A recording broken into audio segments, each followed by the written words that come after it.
CRPF के विशिष्ट wing RAF के 29वें स्थापना दिवस पर शौर्यपूर्ण आयोजन। गृह राज्य मंत्री ने ली परेड की सलामी। कहा, आपदा में सबसे पहले होती है आरएएफ की मांग। पुलिस स्मृति दिवस पर हॉट स्प्रिंग के 10 बलिदानियों को राष्ट्र ने किया नमन।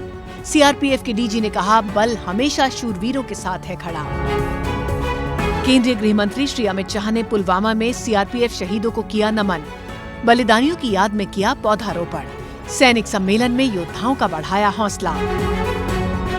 लौह पुरुष सरदार वल्लभ भाई पटेल की जयंती पर सीआरपीएफ ने देश भर में किए आयोजन। राष्ट्रीय एकता दिवस पर प्रथम गृह मंत्री को किया सैल्यूट। अक्टूबर में सीआरपीएफ की बड़ी सफलता। कश्मीर में साझा अभियानों में 17 आतंकवादी ढेर। माओवाद प्रभावित राज्यों में 30 माओवादी गिरफ्तार। और दिल्ली में देश की हर दिशा से पहुंची आजादी के अमृत महोत्सव वर्ष में निकाली गई साइकिल रैलियां। बल के महानिदेशक भी गुरुग्राम परिसर से लाल किले तक हुए शामिल। शौर्य संवाद के नए अंक में आपका स्वागत है। अक्टूबर के महीने की सीआरपीएफ की अहम गतिविधियों और तमाम बड़ी खबरों का लेखा-जोखा लेकर हम हाजिर हैं। शौर्य संवाद की शुरुआत करते हैं गृह मंत्री के कश्मीर दौरे से। केंद्रीय गृह मंत्री श्री अमित शाह ने कश्मीर के पुलवामा में सीआरपीएफ कैंप का दौरा किया, सैनिकों से मुलाकात की, उनकी हौसला अफजाई की और एक सैनिक सम्मेलन को संबोधित भी किया।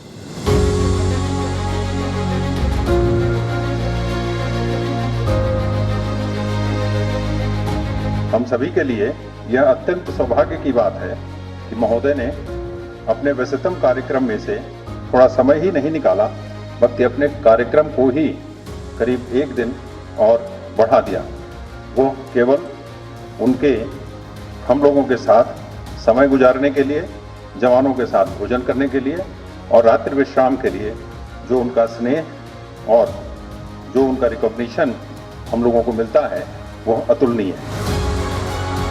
केंद्रीय गृह मंत्री ने इस अवसर पर देश की आंतरिक सुरक्षा की बहाली और कश्मीर में सामान्य स्थिति बहाल करने की दिशा में बल के योगदान के लिए हौसला बढ़ाया। उन्होंने योद्धाओं और उनके परिवारों तक आयुष्मान भारत कार्ड जल्दी से जल्दी पहुंचाने के निर्देश दिए। मित्रों, धारा 370 और 35 से हटाई तब ढेर सारी अटकलें लगती थी और कोई गलत नहीं। बहुत बड़ा रिएक्शन आएगा, आना संभव भी था। हो सकता है बहुत बड़ा रक्तपात भी होगा, होना संभव भी था। मगर मैं आप सभी को आज कहने आया हूं, मुक्त मन से कहना चाहता हूं, आपकी मुस्तैदी के कारण कहीं पर किसी को एक गोली भी नहीं चलानी पड़ी। ये हम सब के लिए बहुत बड़ा विजय है। जिस मुस्तैदी के साथ आपने जिस जम्मू कश्मीर सेक्टर हो या वामपंथी व्यवस्था हो या नॉर्थ ईस्ट का सभी सेक्टरों में मोर्चा संभाला है, कम से कम मैं तो आश्वस्त हूं कि सीआरपीएफ का डिप्लॉयमेंट है कुछ नहीं होने वाला। देश में कभी भी कहीं पर भी दंगे हालांकि अब कम होती है, अच्छाई है तो, और कहीं भी दंगे हो, चुनाव हो तो राज्य के मुख्यमंत्री का फोन आएगा तो मुझे तुरंत कहेगा, भाई साहब रैपिड एक्शन फोर्स और सीआरपीएफ को। माननीय गृह मंत्री ने शहीदों को श्रद्धांजलि अर्पित की और पुलवामा शहीद स्मारक पर बलिदानियों की स्मृति में पौधारोपण भी किया।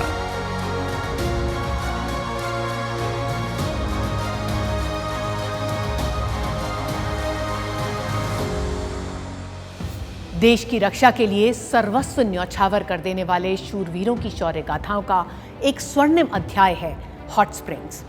21 अक्टूबर 1959 को देश की सीमा की रक्षा करते हुए सीआरपीएफ के योद्धाओं ने चीनी सैनिकों से लोहा लिया और हंसते हंसते प्राणों की आहुति दे डाली। देश इस बलिदान को हर साल भावभीनी श्रद्धांजलि देता है। दिल्ली के चाणक्यपुरी स्थित नेशनल पुलिस मेमोरियल में सीआरपीएफ के उन 10 अमर बलिदानियों के नाम स्वर्णाक्षरों में अंकित हैं, जिन्होंने लद्दाख के हॉट स्प्रिंग में अपनी माटी की रक्षा के लिए अपने से कई गुना ज्यादा संख्या में घात लगाकर बैठे आक्रमणकारी चीनी सैनिकों से आमने सामने का मुकाबला करते हुए प्राणों का बलिदान दे दिया था।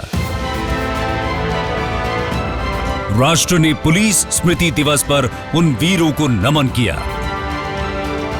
श्रीनगर में सीआरपीएफ महानिदेशक श्री कुलदीप सिंह ने शहीदों को श्रद्धांजलि अर्पित करते हुए योद्धाओं के परिवारों को भरोसा दिलाया कि बल उनके बलिदान को हमेशा याद रखेगा और उनके साथ खड़े रहने को प्रतिबद्ध है। नेशनल पुलिस मेमोरियल पर सीआरपीएफ एसडीजी श्री जुल्फिकार हसन ने शहीदों को श्रद्धांजलि दी। शहीदों के परिवारों के सदस्यों ने भी मेमोरियल में पुष्पांजलि अर्पित की। नेशनल पुलिस मेमोरियल परिसर और साथ ही म्यूजियम में सीआरपीएफ के इन अमर बलिदानी योद्धाओं के अंकित कृतित्व देशवासियों के दिलों में प्रेरणा का संचार करते हैं। छत्तीसगढ़ में माओवादियों के खिलाफ ऑपरेशन में इसी वर्ष 3 अप्रैल को सर्वोच्च बलिदान देने वाले सीआरपीएफ 241 के शहीद कांस्टेबल समैया माडवी की प्रतिमा का अनावरण भी पुलिस स्मृति दिवस पर बीजापुर के आवापल्ली में किया गया। इस अवसर पर शहीद के परिवार के सदस्य और सीआरपीएफ के अधिकारी मौजूद रहे।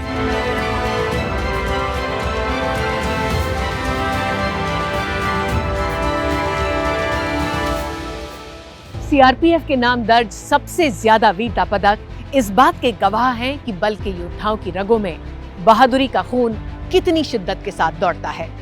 अक्टूबर के महीने में भी ये शौर्य गाथा जारी रही। आइए डालते हैं इन्हीं कुछ बड़ी घटनाओं पर एक नजर।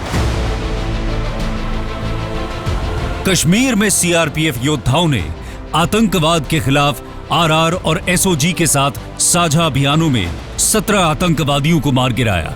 इस महीने कुल 11 अलग अलग एनकाउंटर्स हुए, जिनमें 5 आतंकवादियों को गिरफ्तार करने में भी बल को सफलता मिली।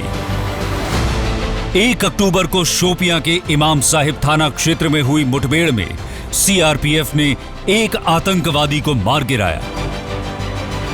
11 अक्टूबर को बांदीपुरा के गुंड जहांगीर इलाके में 1 आतंकवादी ढेर हुआ। 11 अक्टूबर को ही शोपियां के इमाम साहिब एनकाउंटर में 3 आतंकवादी मार गिराए गए। एक अभियान में शोपियां के फिरीपोरा में 2 आतंकवादी मार गिराए गए। पुलवामा के त्राल थाना क्षेत्र में 13 अक्टूबर को संयुक्त ऑपरेशन में 1 आतंकवादी मारा गया। 15 अक्टूबर को पुलवामा के जॉइंट ऑपरेशन में 1 आतंकवादी ढेर हुआ। इसी दिन श्रीनगर के हमदानिया कॉलोनी क्षेत्र में सीआरपीएफ की वैली क्यू80 ने 1 आतंकवादी को एनकाउंटर में मार गिराया। 16 अक्टूबर को पुलवामा के पामपोर में टाउन हॉल के करीब हुई मुठभेड़ में 2 आतंकवादी मारे गए। 20 अक्टूबर को सीआरपीएफ ने शोपियां के जैनापोरा थाना क्षेत्र में 2 आतंकवादियों को साझा अभियान में मार गिराया। 20 अक्टूबर को ही कुलगाम के देवसर थाना क्षेत्र में हुए एनकाउंटर में 2 आतंकवादियों को ढेर कर दिया गया। इसी क्रम में बारामूला में एक जॉइंट टीम ने 1 आतंकवादी को मार गिराया। सीआरपीएफ ने इसी महीने 30 माओवादियों को गिरफ्तार करने में भी सफलता हासिल की, जबकि 66 माओवादियों ने आत्मसमर्पण किया। झारखंड के लातेहार जिले के मणिका में 5 लाख के इनामी माओवादी किशोर उर्फ विमल को 214, 133 सीआरपीएफ व झारखंड पुलिस ने साझा अभियान के दौरान गिरफ्तार किया। पश्चिम सिंहभूम में 94 सीआरपीएफ ने पीएलएफआई के मीलू कुंडलाना को हथियार और कारतूस के साथ धर दबोचा। देश की आंतरिक सुरक्षा में बेहद महत्वपूर्ण भूमिका निभाने वाली सीआरपीएफ की इकाई आरएएफ यानी रैपिड एक्शन फोर्स ने 7 अक्टूबर को अपना स्थापना दिवस मनाया। 1992 में अस्तित्व में आई आरएएफ दंगा नियंत्रण में अपने कौशल के लिए पूरी दुनिया में मशहूर है।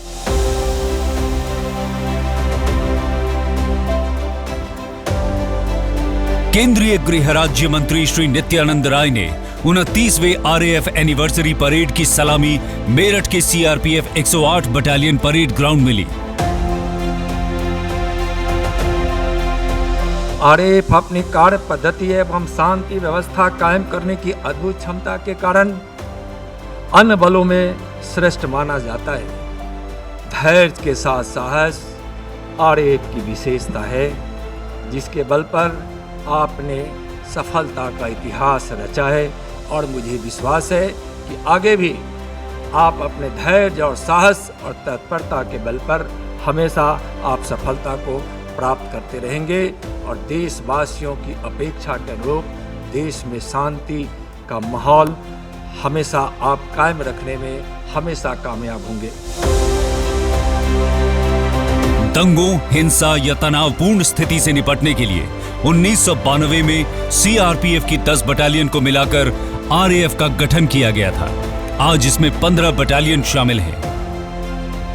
विश्व भर के पुलिस बलों के इतिहास में शायद ये पहला अवसर है जब किसी विशिष्ट बल को एक बृहद बल में से तैयार कर असाधारण सेवाओं एवं उपलब्धियों के लिए उसके मातृबल से अलग 2003 में राष्ट्रपति का ध्वज भी प्रदान किया गया।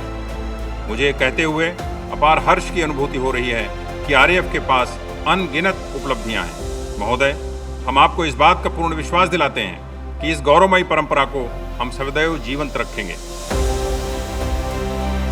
पिछले 2 दशकों में बल की इस इकाई ने अपनी कर्तव्यपरायणता और निष्ठा से आपात हालातों में अपनी जिम्मेदारियों का कुशलतापूर्वक निर्वाह करते हुए आंतरिक सुरक्षा की बहाली सुनिश्चित कर देश का भरोसा जीता है। सीआरपीएफ को एक बहुआयामी भूमिका वाले सशस्त्र पुलिस बल के तौर पर ढालने वालों में सर्वोपरि थे देश के प्रथम गृह मंत्री और लौह पुरुष सरदार वल्लभ भाई पटेल। उनकी जयंती यानी राष्ट्रीय एकता दिवस के मौके पर सीआरपीएफ ने अलग अलग आयोजनों में उन्हें भावपूर्ण श्रद्धांजलि दी। राष्ट्रीय एकता दिवस के अवसर पर केंद्रीय गृह मंत्री श्री अमित शाह ने गुजरात के केवड़िया में स्टैच्यू ऑफ यूनिटी पर प्रथम गृह मंत्री सरदार वल्लभ भाई पटेल की गगनचुंबी प्रतिमा पर पुष्पांजलि अर्पित की। इस अवसर पर सीआरपीएफ ने देश भर में कार्यक्रमों का आयोजन कर लौह पुरुष को नमन किया। परेड, योग, स्वच्छता अभियान और रन फॉर यूनिटी के साथ साथ सीआरपीएफ के इल्म रोजगार अभियान के तहत छात्रों को किताबें बांटी गई और करियर को लेकर परामर्श दिया गया। बल के गुरुग्राम परिसर में एडीजी अकादमी में श्री पीके सिंह के नेतृत्व में साइकिल रैली और एकता दौड़ का आयोजन किया गया। सीआरपीएफ के सोशल मीडिया हैंडल्स पर भी देश को एकता के सूत्र में पिरोने वाले लौह पुरुष के राष्ट्र निर्माण में योगदान को नमन किया गया। महाराष्ट्र के राज्यपाल श्री भगत सिंह कोश्यारी द्वारा गढ़चिरौली से रवाना की गई सीआरपीएफ की साइकिल रैली 940 किलोमीटर की दूरी तय कर 31 अक्टूबर को सरदार पटेल की केवड़िया स्थित प्रतिमा पर पहुंचकर संपन्न हुई।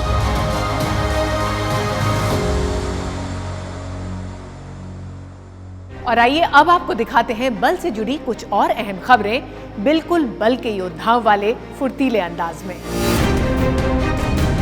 आजादी के अमृत महोत्सव वर्ष पर देश की हर दिशा से निकाली गई सीआरपीएफ की साइकिल रैलियां जब दिल्ली पहुंचकर एक रैली में बदली तो बेहद भव्य दृश्य देश के सामने आया। 2 अक्टूबर को गांधी जयंती के अवसर पर केंद्रीय गृह मंत्री श्री अमित शाह ने लाल किले पर भारतीय सशस्त्र बलों की साइकिल रैली को फ्लैग इन किया।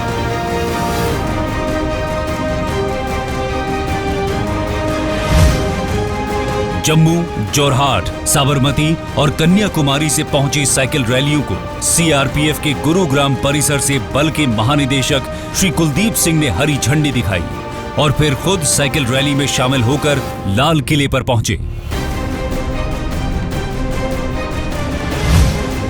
सीआरपीएफ ने दिल्ली मुख्यालय में नेपाल आर्म्ड पुलिस फोर्स प्रतिनिधि मंडल की अगवानी की। ये प्रतिनिधि मंडल देश के सबसे बड़े सशस्त्र बल सीआरपीएफ की संरचना और इसकी कार्य प्रणाली को समझने आया था।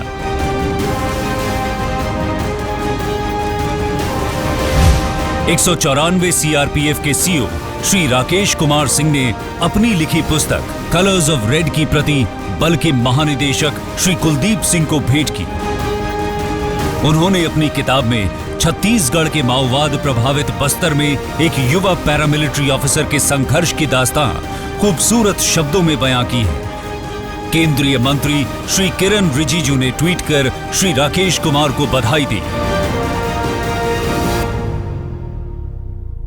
शौर्य संवाद के इस अंक में अभी के लिए बस इतना ही, लेकिन नवंबर के महीने की सीआरपीएफ की तमाम बड़ी खबरों के साथ हम बहुत जल्द फिर होंगे आपके साथ। तब तक के लिए इजाजत, नमस्कार।